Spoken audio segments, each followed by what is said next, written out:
I want to thank my colleagues from Oregon, Senator Wyden, and for his remarks, Senator Merkley for his leadership on the bill, and Senator Baldwin from Wisconsin for her extraordinary leadership and service to our country. It is a great privilege to be here today. My friend Cory Booker from New Jersey, who's been fighting for these issues for his whole career, and who knows, as I know, that anyone who's studied the history of our democracy knows it's always been hard to make progress. This struggle has always been a battle of our highest ideals and our worst instincts as a country. It's been true since our founding, when the same people who wrote that all men are created equal also perpetuated human slavery and denied equality to so many others. In fact, I don't think it's too much to say, Mr. President, that our history is a story of our struggle with that contradiction between the promise of equality and the reality of inequality in America, between our highest ideals and our worst instincts. We struggle with that today. Since he took office, over and over, President Trump has called on our worst instincts in almost everything he's done, including his attacks on access to health care, housing, and education for LGBTQ Americans. Just last week, he went out of his way to strip transgender Americans of their access to health care. But just as President Trump was depriving hard-won rights, dragging us backward again, in Colorado on the very same day, colleagues, our state legislature passed a law to make it harder to wage violence against LGBTQ people in my state. And listen to this. The vote was 63-1 in the Colorado House. It was 35-0 in the Colorado Senate.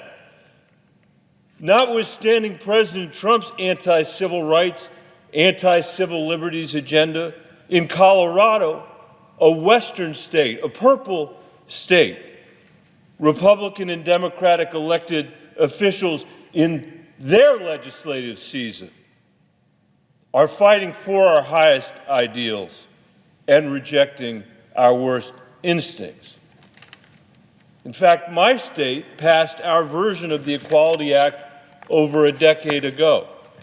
It's why we banned conversion therapy and passed Jude's Law, which makes it easier for transgender Americans to change their name in government documents. It's how we've elected our state's first openly gay governor, Jared Polis, and our first transgender state legislator, Breonna Tattone.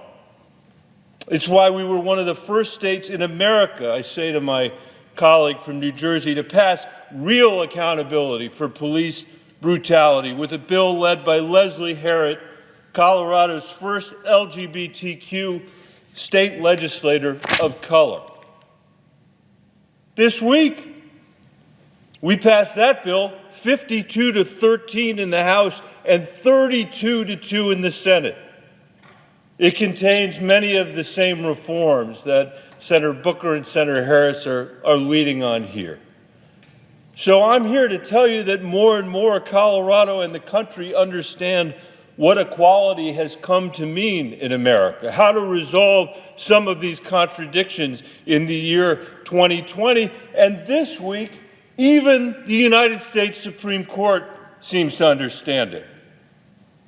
Just in the last week, a Republican-appointed justice rejected Donald Trump's arguments and wrote for a majority of the court affirming equality for LGBTQ Americans. And this morning, Mr. President, the court overturned President Trump's malicious attack on Dreamers, reaffirming the rule of law, and for the moment, protecting 750,000 people who know no other country but the United States of America. And now it's time for the Senate to do our work, finally, and pass the Equality Act. The House passed the Equality Act 13 months ago, and we've not acted in our typical fashion.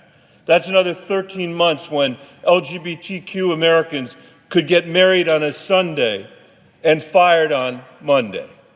Another 13 months when our neighbors could be denied housing, denied health care, or be turned out of a store because of who they are.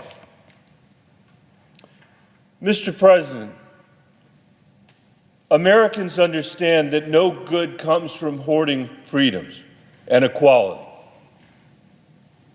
When we take the opposite view, we act against our traditions. As a nation, we will never flourish if we choose to depend on a permanent underclass, deprived of some or all of the rights and freedoms others enjoy. Free people do not remain free by denying freedom to others. We should vote on the Equality Act and pass it today.